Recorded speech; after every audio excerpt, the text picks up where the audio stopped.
Well, it says we're live, and Jen jumped in just on the actual instant that I kicked us live. Hopefully, someone will let us know in the comments whether the stream is okay. But meantime, let's assume it is. And Happy New Year, everyone. Happy New Year. Happy New Year. Now, Bill, kick us off traditional style. How's your week been? What have you been up to? It is, and Happy New Year, everyone. Happy New Year. Now, You seem to be in a time kick us loop. off traditional style. How's your week? Yep, the time machine is definitely running.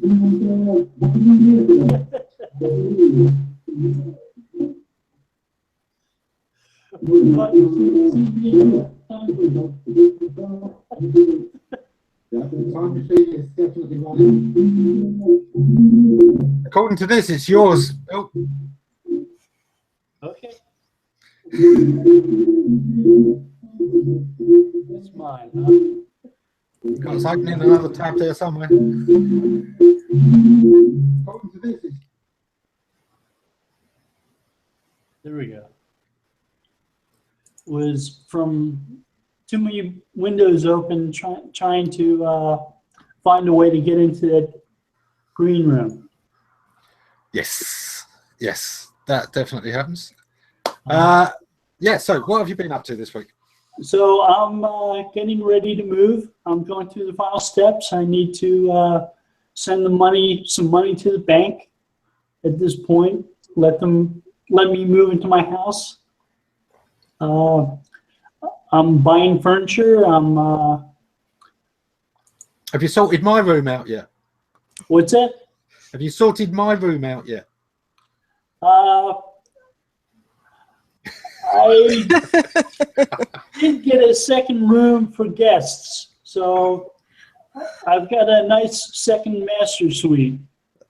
Nice. There you You'll go, be staying in folks. style.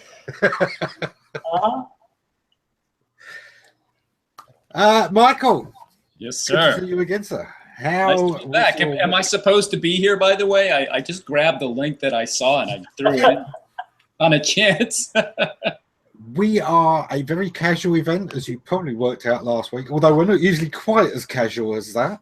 Usually clothes aren't optional. But yeah, you know, we love it when friends jump in. And one of the reasons that we started this show with the format it has is, you know, with the live link posted every week, is it's a chance for us to chat with our old friends, but it's also a chance to make new friends every single week, because that's what makes this industry great. All right. Absolutely. So your week, how has it been?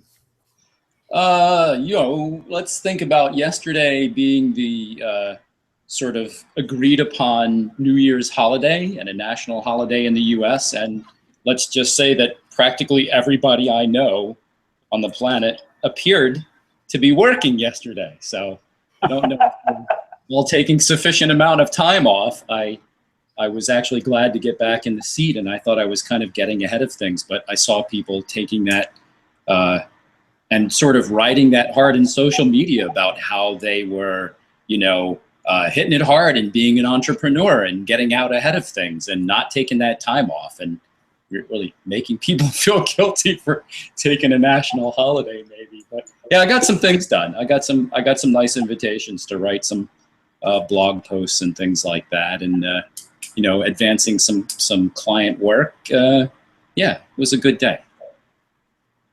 Cool. I must admit, I am another one of these ones.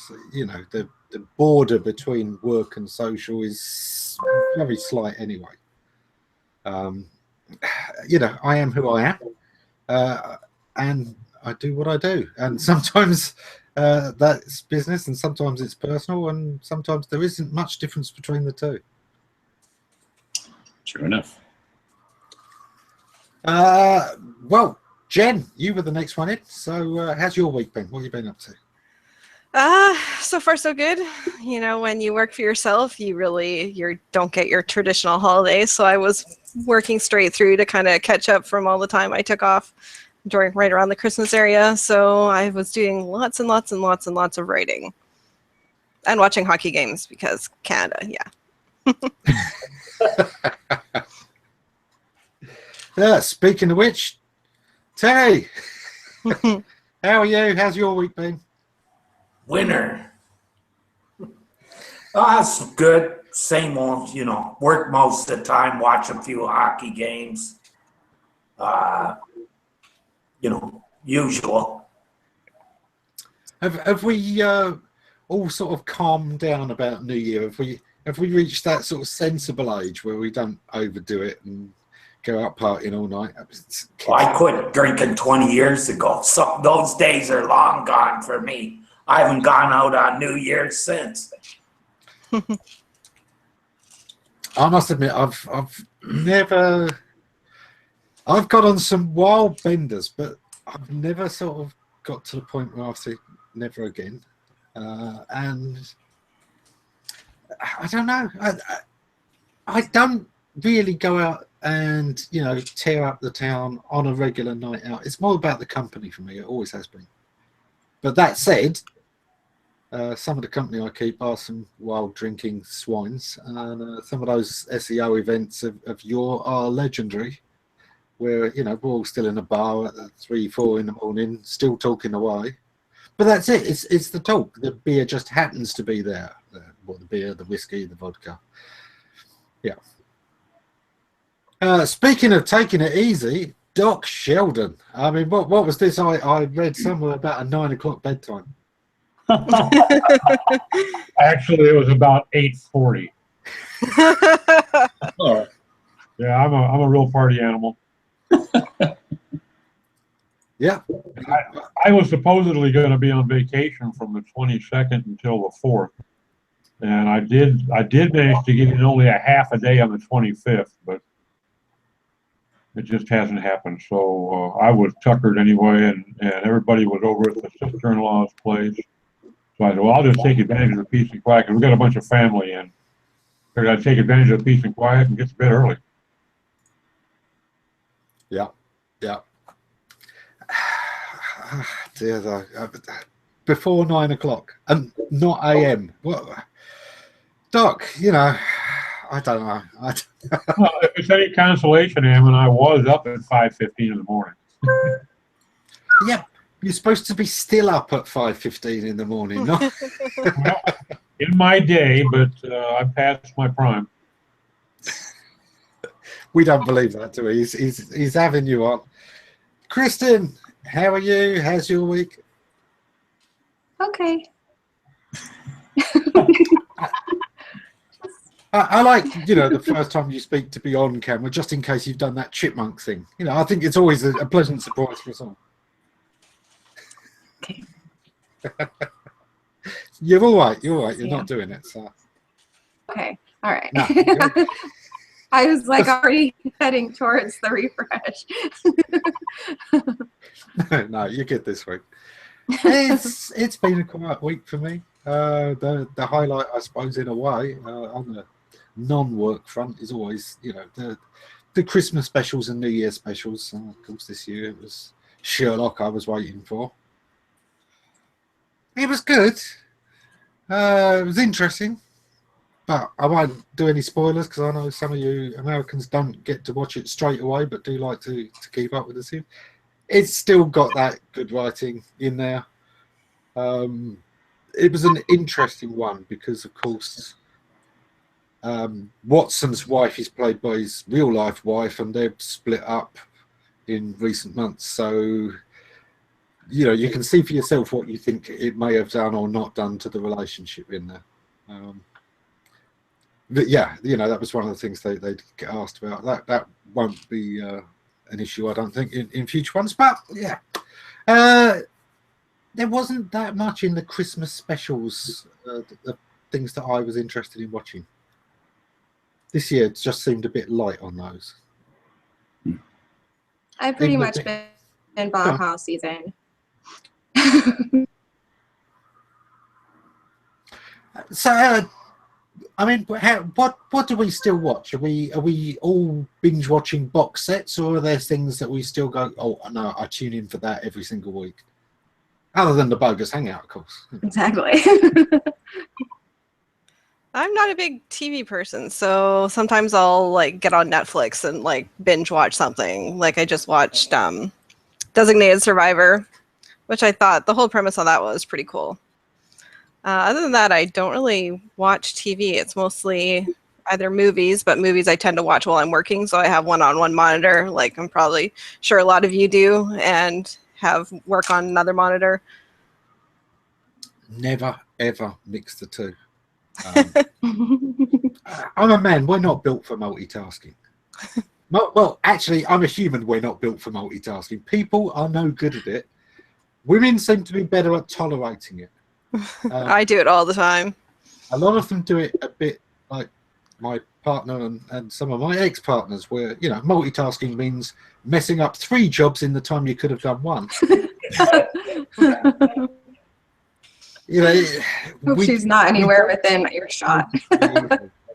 I don't even know. Just I'm wondering how Jen, who's an editor, can listen and watch, and you know, there's dialogue going on, and then like write something at the same time. I can't even listen to music with lyrics. I have to instrumentals because I just like start writing what I'm hearing. It's horrible. Well, I mean, there's definitely times where like my most of my focus is on whatever I'm writing, like if I'm writing at the time. So there's lots of times that I'll be like, if I'm really concentrating, I'll like pause what's on the other screen, or I do have to like go back and be like, okay, I obviously missed something because I'm not actively watching the screen. I'm just kind of listening into it.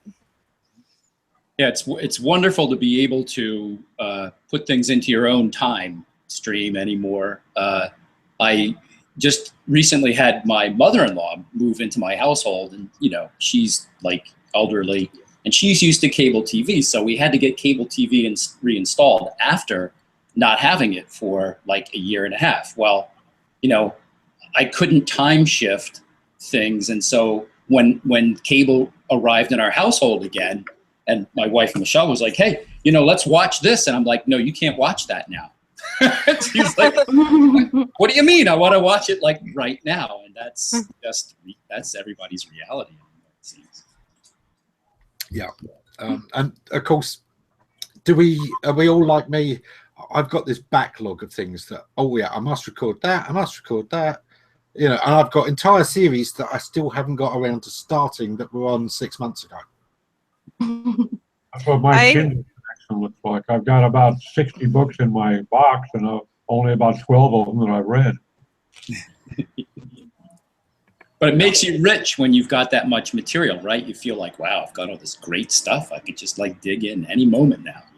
Well, it's nice to have something for those boring moments, but I haven't had one of those in about 2.5 years, so I can't remember.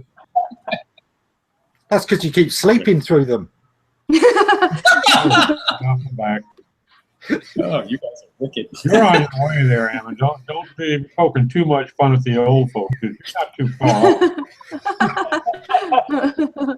I tell you, I think I'm already there, but it's degrees, isn't it? It's degrees of it, and yeah, I don't think I'm yet ready, at least not to admit, you know, going to bed before 9. If it happens, then you know I'm probably going to get myself down the doctors. But yeah, I don't know. Yeah, I'm not averse to an afternoon nap these days, and that's a big change for me. But as Michael was saying, you know, isn't part of the change these days that we get to call our own hours, and if we don't feel particularly productive and we want to take a break, whether that's to watch a TV show, whether it's to have a nap, whether it's to go off and do something social, we can do that. And I think we're better for it. I think I probably end up working more because I can, you know, have something going on my other screen, like whether it's a movie or a TV show, or I'm a huge documentary person, so I'm watching lots of documentaries on stuff. But I probably work more because I do that rather than like going and sitting in my living room and watching something on TV that way instead. Yeah. Not sure if that's a good thing or a bad thing, but I noticed yesterday that Amazon Prime offers free videos if you're a Prime member. I haven't watched any of those yet. And I In was Canada, it really sucks. I know US has a great selection because I've watched it down there, but up here, it's like horrible. Or, yeah. It must have improved because I remember when I first got it that there was a really poor selection of cheesy 80s sci-fi. It was horrible. It was like, oh, it was debilitating to watch. It was just like, oh my God, I think I have to really get liquored up to enjoy this, you know. and the sci-fi selection is still horrible because I watched it last week. Yeah. Yeah. But I think that's one of the good things about the computer age generally, though, is that special effects have got cheaper for everybody. And let's face it, even the cheesy, awful sci-fi today is so much better than it was. Even the good stuff was 20 years ago. I don't know. You know, I keep bringing to mind the penultimate sci-fi special effect debacle of the century, and that is what Star Wars turned into with that last trilogy. You know, what were they thinking when they invented Jar Jar Binks and they said, "Oh, look, we've got a synthetic character on screen"? You know, it was just like really horrible. So it probably comes back to the writing in my mind more than the special effects. And I'm really enjoying like Rogue One. I went to see it twice already with my daughters, and it was great to see real dirt, you know, and grime and all that stuff that just made it seem that much more real, not too polished, and easier to suspend disbelief, you know. So and that's another thing. If the story's right, we don't care that much about the effects. You know, one of my favourite sci-fi series is Red Dwarf, which has terrible special effects. Yeah, but that's all part of the gag, really. Yeah. And let's face it, classic Star Trek has spawned millions and millions of fans, and the effects are awful. You know, half of the effects are them running backwards and forwards across the set that serves as a bridge, which was a technique shared by anything that was supposed to be a big vehicle, whether it was submarines or spaceships, despite the fact no gravity up there except the ship, so it's always going to be relative. The ship's always going to feel like it's perfectly stationary. I think that's a good cue for you, Ammon. Like, you know, you always have these great backgrounds. So what if you change your background to like a spaceship and you like float around, you know, like in zero gravity or something?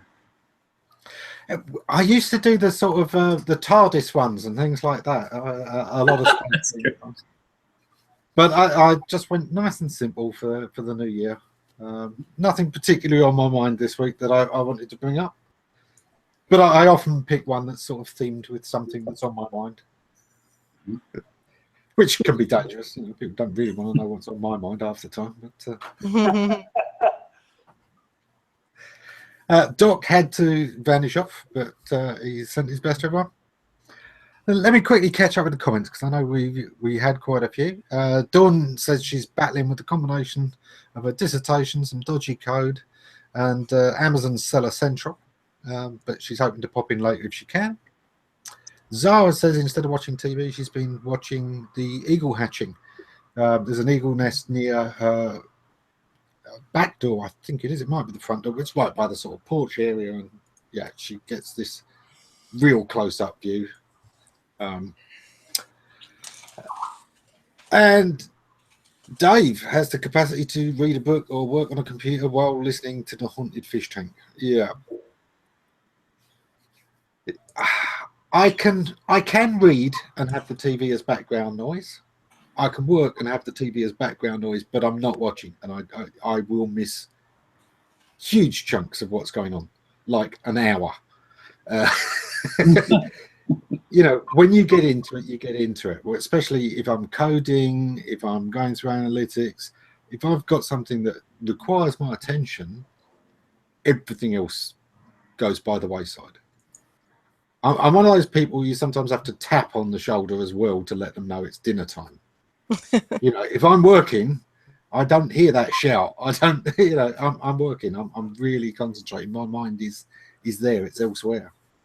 Yeah, if I'm reading something and really concentrating on it, or I'm reading a novel or something, I can't have, like, I definitely can't multitask then. It's I don't know, it's kind of weird. I can totally write while something's on, but if I'm concentrating on reading something, not so much. I'm surprised by, the whole etiquette thing too. Like, it's not just that you can pay attention to something going on around you, but do you stop? So do you put down your smartphone when you are, I think they interviewed different age groups, and they were like, oh, the millennials will use their phone when they're in the restroom and like all the rest of it. Whereas, boomers, and we could ask Doc Sheldon about this, but do not. So I don't know what your feelings are about that. I am somewhat traditional in that when my, say, family likes to sit down to dinner, I like everybody, put down your devices. And although sometimes if the conversation stalls, somebody pulls out their iPad and starts, rattling off jokes or something like that. But, I'm kind of sensitive to FaceTime with people, maybe more so because I tend to work on my own. I don't know if you guys are in a similar situation. I love that picture that goes around. People periodically post on Facebook about when they go out for dinner and everyone stacks their iPhones or their Androids or whatever face down. And it's like whoever takes their phone off first to check it has to pay the bill. I love it. I have to do that. It's even when we have different meal times, because often the kids eat before we do, because we have different diets. It's sometimes easier for kids' meals, adults' meals. But yeah, if I catch them on their phones, on their tablets during their meal, ooh, no, that's not allowed. Daddy's mad. I'm just not one of those ones. As I say, I don't believe in multitasking. There's been lots of studies and tests done. There is no such thing. We tend to half do two things rather than actually do one thing properly. It annoys me when my partner is on the tablet, when the TV's on. Especially when I'm not getting to watch what I want because one of her programs was on, and then she's there on the tablet. And I know she's only catching half of what's going on. But if I am watching a movie or something, there's a lot of times I'll be watching whatever's on the screen, and then it's like, who's that actor? I know I've seen that person. Then you bring them up on, Internet Movie Database, and then what else have they been in? And what's the trivia for this movie? And, you jump down the rabbit hole of just from watching something on TV because you want to learn more about something to do with it. Which kind of gets back to what I think it was Bill was talking about this a little bit last week, and Ammon, maybe you were bringing up about camera observations or microphone observations of user behavior as a way of like serving ads. So we know, Twitter was working, I believe it was with Google and some of the networks to, present the right messages in a stream in the Twitter stream at the same time as certain commercials and things came up. This started out with like Super Bowl advertising, which was, so hugely expensive. But, the idea that we're so prone to looking those kinds of things up is like an ad playground, right? If you can tap into that. It was Bill that brought it up last week with the copyrights and patents on embedding ultra high frequency sounds into ads that machines can detect that human ear can't. But actually there's been quite a bit done on the ability to target advertising to recognize when advertising is going out. Aside from that, and there's work on eventually, these computer helpers being smart enough to hear for themselves that a certain ad is going on, to recognize it because they've been able to process that information in real time like a human would, and then look up the appropriate information and have that as context for what's going on. There's certainly a lot more going on around us than just whatever we ask that the search engines are having to take into account in mobile search. whether that's on tablets, whether that's on telephones. So Google does have a series of patents on something they call media consumption history, where they have an idea of which musicians, which movies, which TV shows you watch on a regular basis. And they may personalize your search results based on those. I do know, like in Google Now, it'll give me updates on TV shows it knows I watch. Like it knows I'm an X-Files fan, and I'm still actually getting notifications on Google Now when there's an update on X-Files stuff. Right. It tells me when certain football games are on. Yeah. Oh, it always tells me about the hockey stuff. Like that's one of my favorite things about Google Now, as I go in that probably the most to check and see, okay, remind me when's the next game, and it's awesome. Or even the score if I'm not able to watch the game. It's the quickest way to get the score. It knows you want that score. Yeah. Oh, it does. Do you find, Jen, that you're asking for the scores? Are you asking, in voice search? Sometimes, and I was playing around with it on Google Home, and I was joking around because it was telling me, oh, the next hockey match is blah, blah, blah. And I'm like, you don't say hockey match, it's a hockey game. It's not rugby, it's not cricket. Yeah. Like I say, our sports here in the UK are kind of different. American sports are very commercialized, and although most of the Canadian sports are sort of mixed, the most successful being hockey, it's quite well set up for nice breaks and commercialization. Yeah, they actually added a break in the game for commercial. Yeah, they added commercial breaks. It must have been like 10 years ago now, but they added special breaks in the hockey games just so they could get 30 seconds of commercials in there. But even look at the things like, the little organ themes that go on during particular moments of the match, and that can happen all through a match. Game. It's a game. The game. I did notice you pointing that out, Jen, which is why I said match. All through, you've got these little themes, and it's so easy for some of those to be jingles. It's kind of funny. You'll hear, depending on where the hockey game is playing, if they have an organist, you'll be hearing AC/DC played on the organ. It's really kind of funny. Yeah. Yes, welcome to our new age. Everything that we know is already an oldie. We've got a message from Anton Schalke, who says, no mobile during dinner. So, I know he's listening out there somewhere. He's probably like the worst offender. Yeah, I'm amazed at what he can do all at once, handling multiple guests and all of that. So hats off to you, Ammon. Good for you, too. He is just amazing at keeping up with things and doing so many things at once. Anton just seems to be always there, always doing something, or at least 3 things at the same time. Mm-hmm. It's about time he jumped in again and said hello.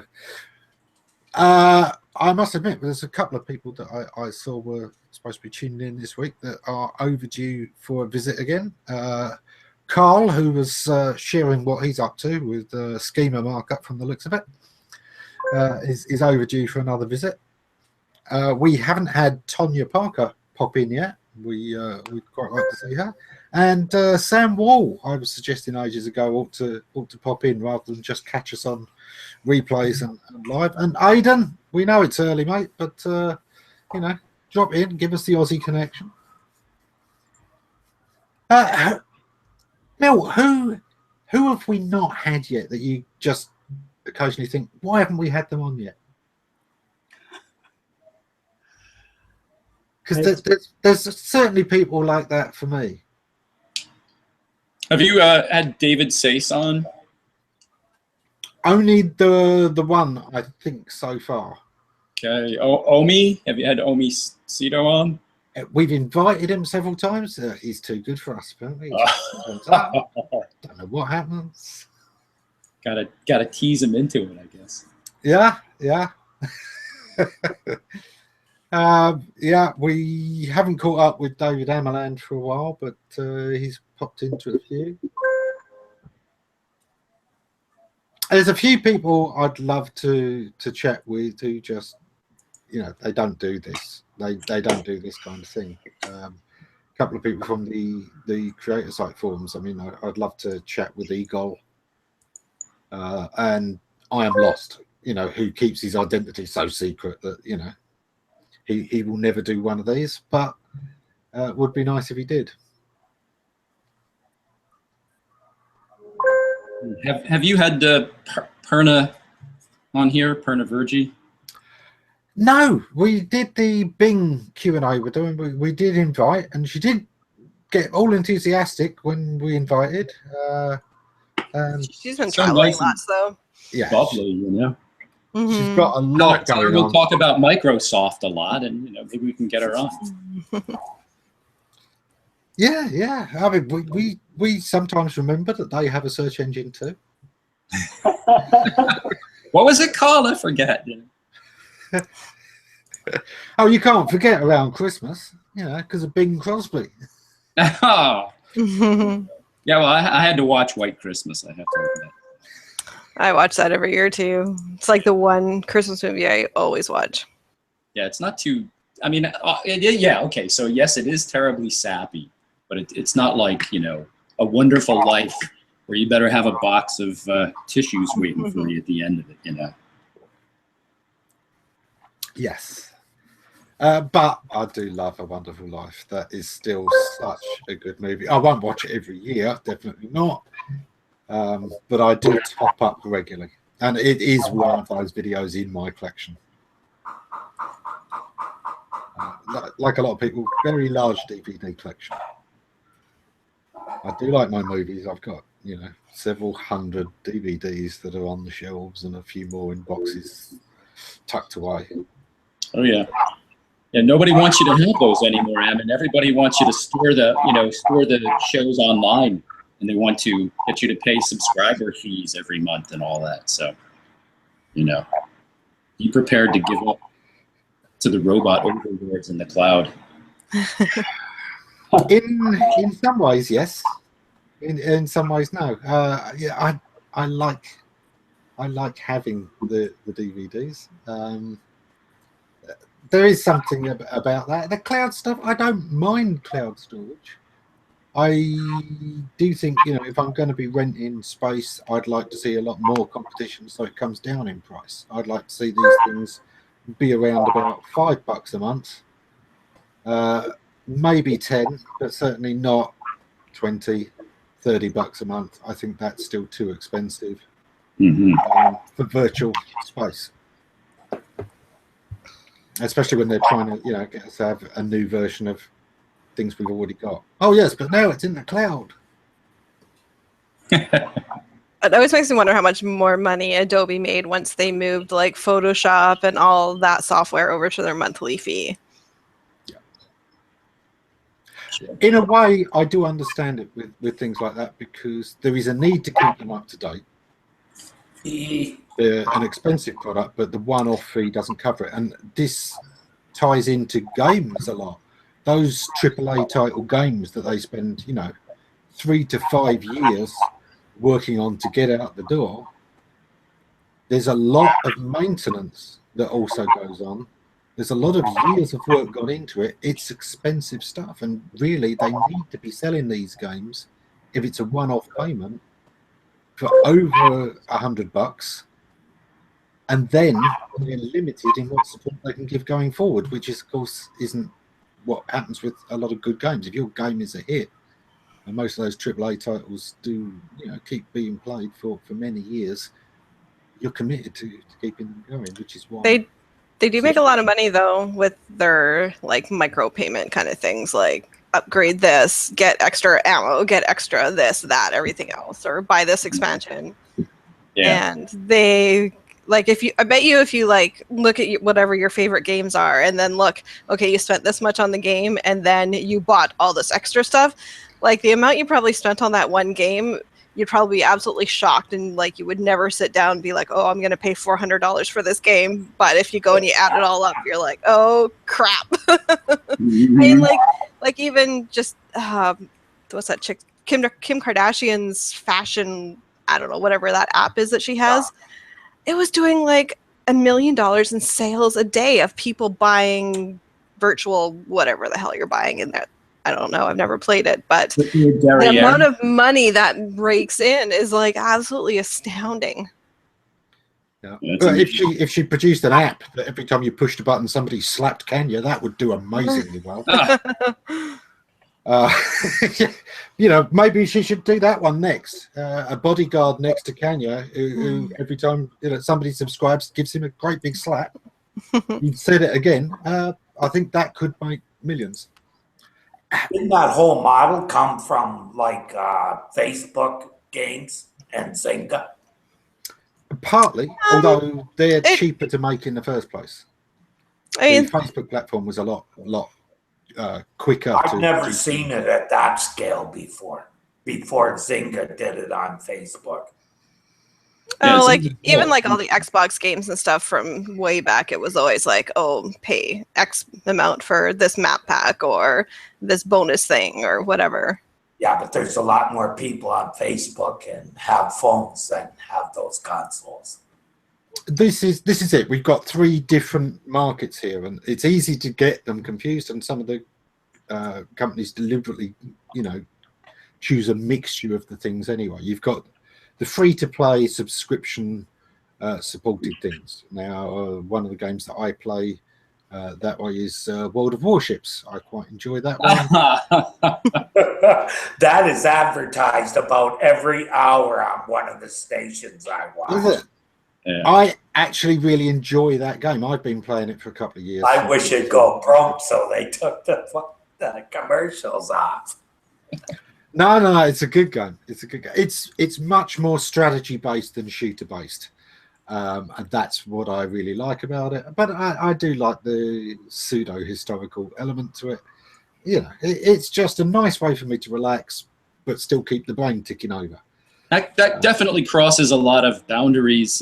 My Luddite brother-in-law, who just is computer phobic, used the same computer for a number of years, which was like a cast off from my daughter that she used in like high school or something.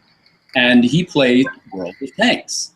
World of Tanks, just like World of Ships, was, genuine World War II tank game and had authentic landscapes and all that stuff. And he loved the heck out of it. But he would just like complain to me about how it would stall and he would be sitting still and there would be a big flash on the screen. And all the other players who were on his team would be texting him furiously like, you idiot, what are you doing? You're supposed to be shooting or something. And he, between his internet speed and his old computer and the rest of it, he just couldn't use the game on the web the way that, would have made it more fun to play. So finally, Christmas comes, got him a new computer, got it all hooked up and everything. And, now I can't even text him. He won't answer. He's playing that game endlessly. So I guess the question is, Ammon, did you ever buy a newer, faster computer just to play that game better? No. But I tend to keep my computers eligible for playing games in the first place. Even before there's a particular game, I don't let it get to that point. Once it starts to get a little bit slow, if there's anything I'm not running on full settings, or at least able to run on full settings, I know it's time to upgrade something. I did cheat a bit. This computer I use at the moment, it's a gaming PC, and I wrote it off as a business expense because I do live streaming video these days. And of course, being able to process video is the same for each application. So, yeah, I managed to write this one off as a business expense, even though it's a gaming PC, because of the live streaming, the ability to work with video.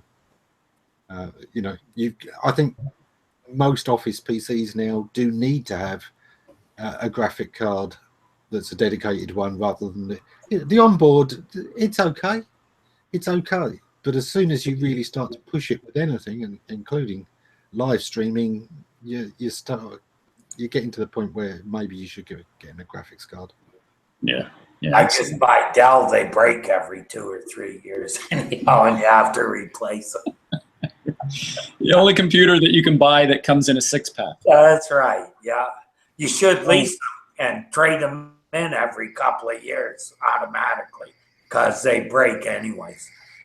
I've had Dells last, but it's usually one thing goes, and of course Dell use their own connectors for things, a lot of different things, and yeah, that goes. You've got to buy a Dell replacement. You can't buy anybody's own replacement. Right. So I build my own. It's more fun that way. I don't know if people remember, but I bought myself this huge Aerocool case. It's a tower case. It's a full tower. It's a big tower, so there's tons of room inside to keep it cool. Because I wanted the silent fans again, so that you don't hear the computer running in the background when I'm streaming, so that I don't hear it as well. Yeah, there's a lot of things like that. That this PC was designed to run very, very quietly. So it's got the 500 gigabyte SSD for the main operating system, so that it starts up nice and quickly. It works in virtual RAM on an SSD if it needs to, although it shouldn't need to. It's got 16 gigs. It's got the graphics card, and it was designed so that it'd be running very, very quietly and you wouldn't hear it in the background. Once I started doing the videos with Susie and knew it was going to be a regular thing, I thought I'm only going to be doing more and more of this with clients and for myself as time goes on. So, if I'm going to be doing it, let's invest properly. And the side effect is all those games I love run great.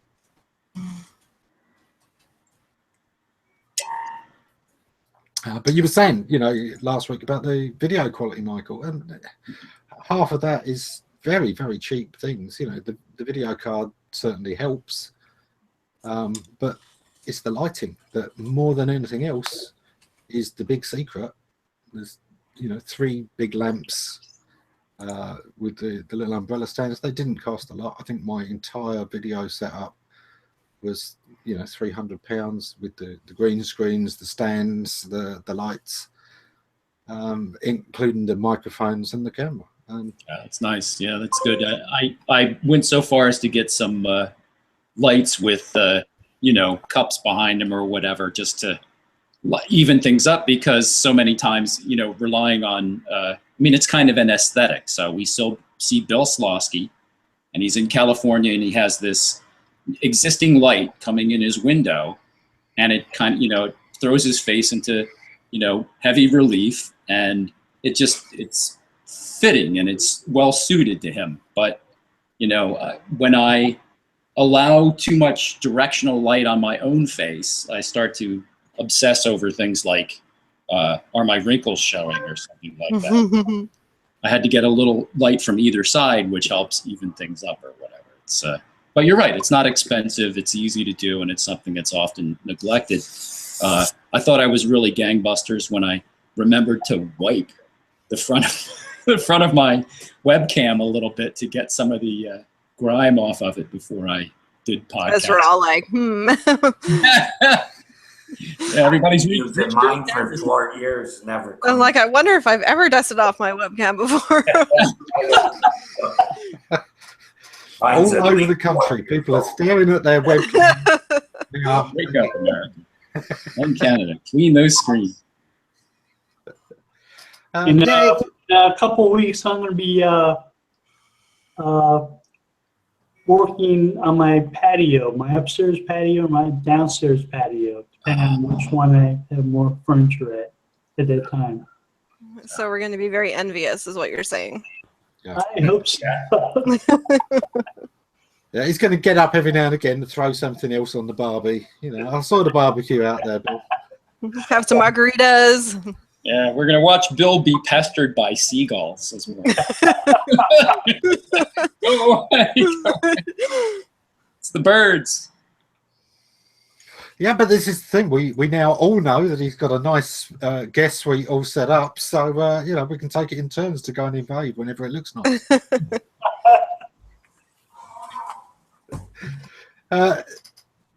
How's the move been, Bill? I mean, it's not that far you're moving, is it? It's back to Carlsbad? Yeah, it's 10 miles or so. It's a new area to me. I haven't been there before, but it's like all moves. There are lots of small details to pay attention to. I've got to get a moving truck. I called somebody before New Year's and they hadn't gotten back to me, so I called them again today to try to get them to get back in touch with me. We'll see. Yeah. Yeah, it can't be as problematic as the big move from Virginia, because you know that was a lot further to go. But then again, sometimes you push things with the small moves, don't you? Because you think, oh well, it's not going far. So if you were doing a big move, you sell up a lot of furniture, and you don't want to take it, and you plan around new things, and yeah, Right, you're only going a short distance. I'm buying a lot of the furniture that was in the house. I made an offer and the sellers accepted it. So I'm buying the couch, I'm buying a coffee table, a bunch of stuff like that. It saved me from having to go out and buy a hammock because I'm buying their hammock. And you leave yours furnished. I've done that a few times. Leave an apartment furnished. There you go. It's all furnished for your next one. Yeah, I'm going to need some new patio furniture, an umbrella for the patio, and a kitchen table. But I can handle getting those things. Yeah. See, we're back to the add-on packs that Jen was talking about with the gaming. You know, yeah, here's the house. Now, would you like the the living room pack, the bedroom pack? Yeah, you can imagine this happening. You know, with people that own a lot of properties and being able to just install furniture quickly for all of their apartments. I definitely want the 3D printer, you know, that I can just like pull down the couch design of the week or something and say, hey, yeah, print that baby out with this pattern and just have it done when I come home from work to crash on or something. Yeah, you'll find those cushions are a bit hard. Well, you know, they can print human tissue, so, you know, why can't they print something something a Yeah, little... I love watching the giant 3D printing where it prints concrete. You know, it sprays very fine concrete and builds up huge structures and slabs piece by piece, and some fantastic design coming out there that is literally 3D printed in concrete. And Amazon does have the trucks now with 3D printers in the backs of them, so they can print products while they're on the way driving to your place to deliver them. What? Like what products? I'm not sure the advertised there was a story in the magazine that talked about it, and I think they maybe got a patent on that too. But it's like stuff you might be able to buy at Amazon. So they might pull up to your house manufacturing your product as they get there. Yeah. Well, this is it. We're looking forward to the days of the Amazon mothership floating above, sending down its drones, you know. Right. Yeah, that was a weird article. You know, the idea that, you know, it's like the Avengers aircraft carrier flying over your head and then little drones bringing down your purchases. That's wild.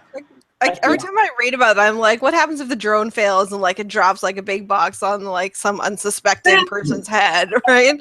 Exactly. I'm thinking just like you. It's just like I get the heebie-jeebies when NASA, and I love NASA and rockets and all the rest of it, but when they talk about bringing an asteroid back to Earth, I'm like, don't do that. Oops, we dropped it. Oh, there goes Shanghai. And I think Google is going to give up on drones.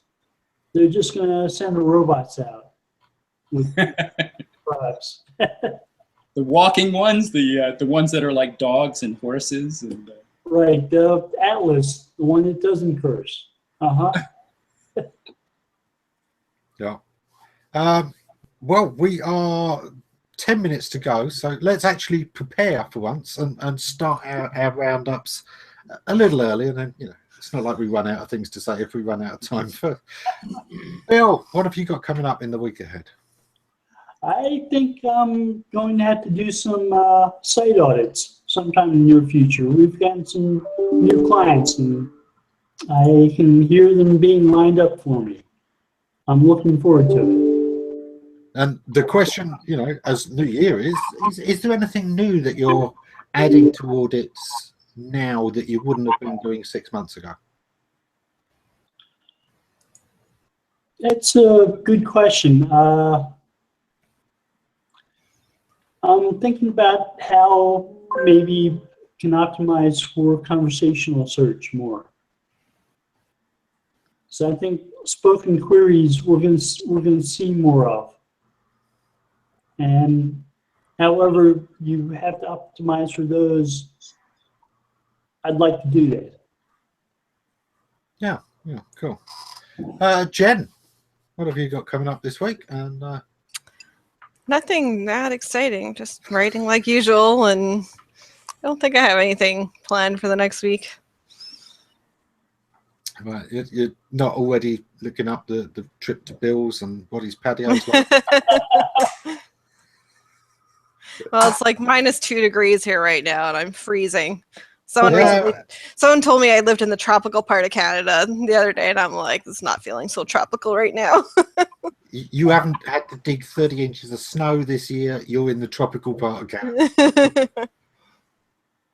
It does vary a lot, but yeah, there's a lot of cold parts of Canada, I must admit. There's a lot of very nice parts. My father-in-law went over there one year and decided to get off the plane wearing a sports coat and nearly froze. Yeah, if you're to other parts of Canada, you would definitely be needing your parkas and stuff, but yeah. I was enjoying watching the SEM Rush girls on social media. No, not in that way. But they were one of them saying, I've been to Siberia, -30, never worn a hat. I'm in Scotland, it's cold and wet, and I've got a hat on. Different kind of cold. Yeah, it is. When it's a dry cold, it's not as bad as when it's cold and wet. And yeah, Scotland can be quite mean with its cold. Mm-hmm. Yeah, Michael, what have you got coming up this week? Yes, sir. So I'm happy to have delivered a sizable audit for somebody who's pushing hard into inbound marketing, and to have reviewed like fair volume of their content over the past few weeks. So it was kind of depicting the health of their funnels, both by the volume of content at different stages and the performance of that content, especially with regard to its presence in search and how much traffic they were getting organically on their site. So I love visualizations. To me, this was a way of showing them all of their content writing efforts and how well all of this was performing, doing a quick gap analysis that anybody could look at and go, hey, we're clearly missing top of funnel stuff here that's going to drive traffic. Gee, no wonder we're getting no conversions in this particular kind of product. And so that's gratifying. And I've got a new startup, I believe, coming on board soon. We're going to be working out some stuff, and as an opportunity for me to be sort of a co-founder or something for a bit, and we'll see how that goes. Cool. So is this, part of those equity deals? Have you started to dabble into those? Yeah. Yeah, starting to. I'm trying not to be too cynical and jaded about all of that, but I have to accept that given the opportunity to do it, and not holding back and actually investing myself in it. Yes, there's going to be some pitches and some things that don't work out, but all I would really need, and all people really need, is to have one that really works. So going to give it a shot. Yeah, there is an extra level of excitement when you are invested in this. I must admit, I'm one of those people. I try to invest that much in all of my clients. I literally am one of those people. Once I take a client on, even if it's only in my mind so far, we haven't finalized the contract. You know, it's our site and our job, and you know, we're all in it together. Because I work with people, right? I work with people, not for them. You know, that's the way I want to feel about it. So, yes, I must admit, part of what I love about my job is the diversity, and it was great going in-house for a year. It was nice when they kept me on for extra time, but 18 months in, I'm starting to go stir crazy. And this was a very, very broad thing. They were a consumer opinions website. So, I mean, they could have content on anything. And I was heavily involved with the community side of things. And that kept things wonderfully fresh. But I got involved in everything in that company. And it was one thing, even though I was working on other jobs on the side. So yeah, I can do it, but I think even then 2 years is probably about my limit before I want to be doing something radically different again. I like the change. I'm with you.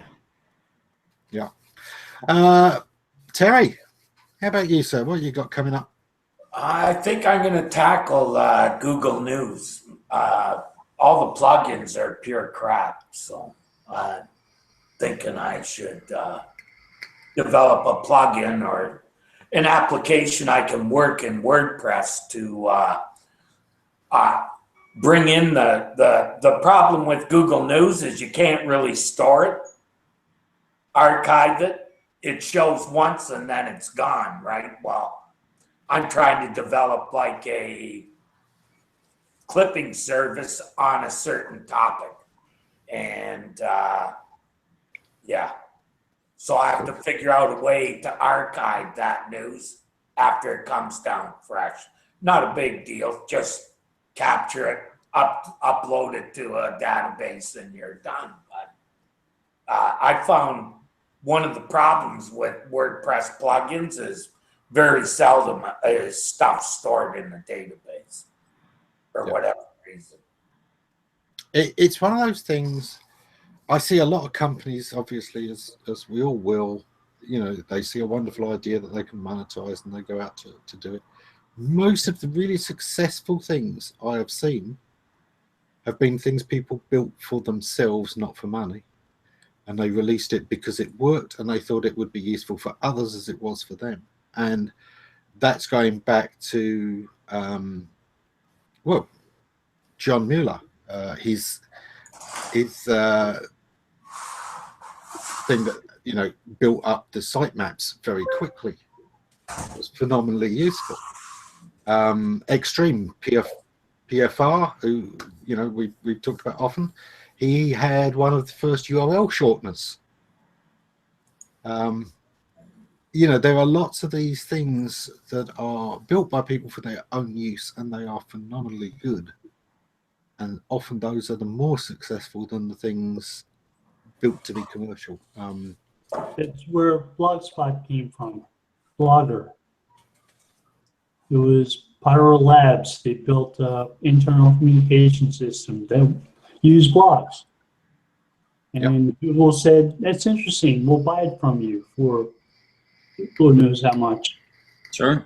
Look at you know, SEMrush. That was you know, a tool set that was made to simplify jobs of SEOs in St. Petersburg, Russia. And once people got wind of it, yeah, they were very enthusiastic. So sure, it's, if you build it for yourself and it really works, yeah, it's I think there's an element of when we build something for money that we lose that personal connection, we lose that personal passion, and we tend to build a tool with things that we think will add to the price rather than things that we think will add to its value to us to use.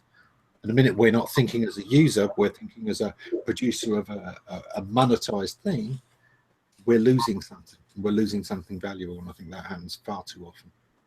I wouldn't directly monetize something like that. I'd use it to get more WordPress development work more than anything.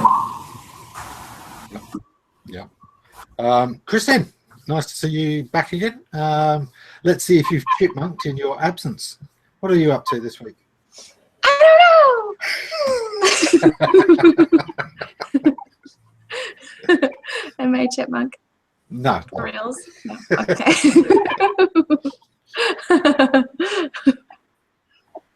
I don't know what I'm up to this next week. Just trying to get out like a bunch of my little political squirrels and actually publish things that I have written and then not published, so I can just like get some content out there and just start the new year with a clean slate. Yeah, my goal is to like get it all out the first 2 weeks of January, and then come January 20th, support the new president and just go forward and try to be productive and not complain anymore. Just like try to do something towards progress. Yeah. I did see your Medium piece about education, and for the first time, educators worrying about what the president might say.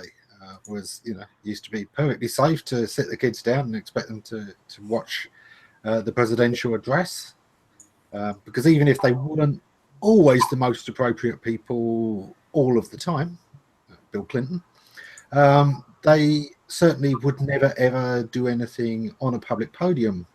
You didn't have to worry about what they were going to say up until maybe W. But even then, it wasn't that it was bad. The only person it was going to hurt was himself. Right. But now, this is the first time you've had a president where you literally feel you may end up face palming. Oh my God, this man who is supposed to represent all of us and our country and our democracy has just said that. And I've got to admit, that is an unusual position to be in. Hey, he got Ford to stop building a plant in Mexico and move it to the United States. So he is going to do what he said, and it's a good use of Twitter. Like, NAFTA, everyone is getting shafted by Mexico, and he's going to stop it. And that's a good thing. I have to admit, I've been pleasantly surprised by a few moves that he's made.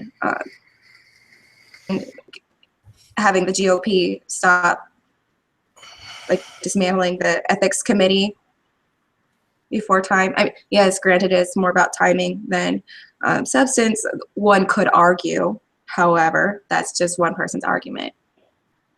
The point is that he did it. Well, it's Which the I new think is year. the right move. It's the year that we get to make as we go along. One of the things that this industry, above all, really teaches you is that there's nothing ever that can't change, for good, for ill. It's one of the things I love about it. It's one of the things that can infuriate. No matter how attached you get to something, it can change. But as I always say, you've got to embrace change, because it's always reminding you that no matter how good something is, it can always be made better. I think that's one thing that we all need to take on board when we're doing anything marketing related, is that there are always improvements to be made, and if you're not doing them, maybe your competitor is. But Here, yeah, here. we are out of time. Thank you everybody for joining us. We will be back again next week, no doubt. Well, I say no doubt as if oh yeah, we're regular as clockwork. Yeah, no, we never miss an episode. But we all intend to be back next week. Thank you for There joining we us, go. everyone. We will see you again. Have a very prosperous 2017, and I wish you all the best for it. Thank you.